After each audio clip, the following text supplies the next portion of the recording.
Former President Trump may be out of the White House, but his influence on the Republican Party continues to loom large, especially on the state level.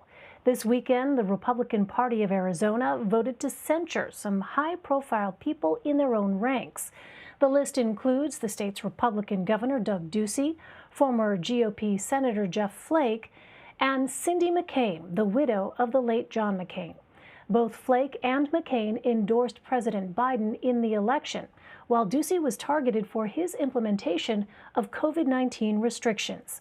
At that same meeting held indoors at a Phoenix church, the Arizona GOP voted to re-elect party chair Kelly Ward.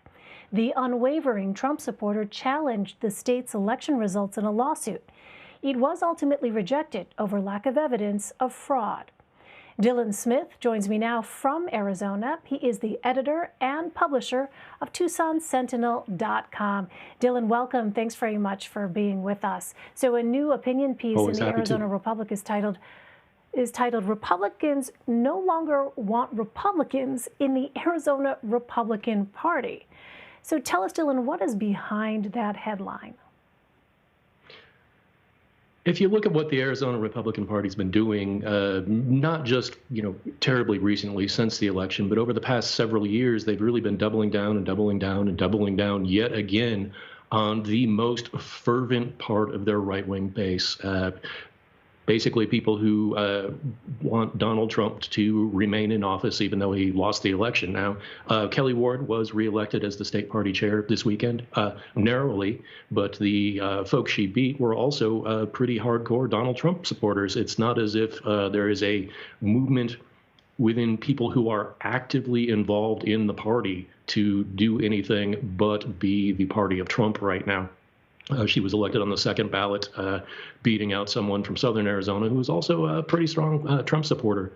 If you look at those censures that you just mentioned, over the past several years, the Arizona Republican Party has gone on record censuring just about everybody who has won a statewide election. Not only did they just do that to the sitting Republican governor, Doug Ducey, both because of his actions during COVID-19, which have really been kind of middle of the road, not trying to offend anybody and really not doing all that much that has been terribly stringent.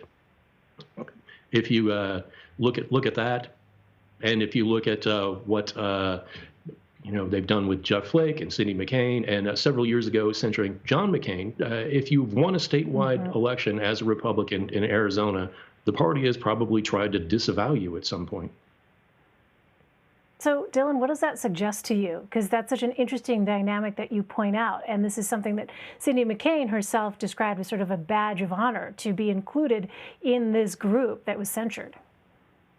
And, people like Jeff Flake and the McCains are not exactly liberals. If you look at the broad scope of American politics, they're very conservative folks. And here you have the right-wingers saying, well, you're just not right-wing, you're not Trump enough. And whether that is going to be a winning strategy for Republicans in Arizona to win elections, I kind of doubt that. They haven't done terribly well with that lately. And there's some very important races coming up. Basically, at this point, next year in 2022, every statewide office is going to be up for election, a governor, secretary of state, all those other offices. And yet again, we have another U.S. Senate race here. And, it's been a very long time since Arizona has had two Democrats sitting in the U.S. Senate. Right now, we do. So, let's talk a little bit more about the context here. So Arizona Republicans have a history, as you note, of being outside the party mainstream. Arizona Senator Barry Goldwater's 1964 landslide loss was attributed to him being too far to the right, yet he's credited for paving the way for Presidents Reagan and Nixon. And in the past election, Arizonans voted for President Biden and to replace both incumbent senators for the first time in decades. So is it clear what is happening right now, Dylan, when you look at this sort of dynamic that you just laid out, how conservatives like Jeff Flake, like Cindy McCain, like Doug Ducey could be considered not conservative enough for those who are most active within the Republican Party in the state of Arizona? Certainly, the Arizona GOP, for the moment, doesn't look to be trying to expand the tent and invite people in, even though that was a pretty big meeting, the statewide meeting they just had up in Phoenix when they did this chairmanship election, some other elections, voted for these censures. There was a lot of people packed into a pretty big church with no social distancing, nobody wearing masks, but they're not trying to right now expand the party. They're trying to be, appealing to a very narrow part of the base. You've mentioned Barry Goldwater. He was obviously, Mr. Conservative, but his type of conservatism is not what we're seeing from the folks who are aligning themselves with Donald Trump. Up in Phoenix, the state headquarters of Planned Parenthood is named after Barry Goldwater's wife. His sort of small government conservatism is not what we've seen over the past, 5 or 6 years at the very least from the Republican Party. Right now, they would probably go on record to censure Barry Goldwater as well. Well, Dylan, let me ask you, based on your reporting, based on your own observations, is it clear what is driving the state party's decision to stick with continued support for Donald Trump at this point? Well, those are the folks who are the most fervently involved. They are the precinct committeemen, the people who are, running the Republican Party are not necessarily all Republican Party voters. In fact, just in the past couple of weeks, since the insurrection at the Capitol, we have seen in Arizona thousands of members of the Republican Party leave it. They have changed their party registration just in the past couple of weeks, most of them becoming, non-aligned, so-called independent voters.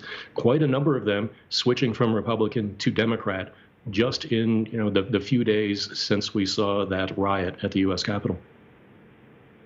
It'll be really interesting to see here how the next few months and next couple of years, as you point out, shake out as we look ahead to 2022. All right, Dylan Smith from the TucsonSentinel.com. Thanks very much, Dylan. Always great to have your insight. Appreciate it. Thank you very much.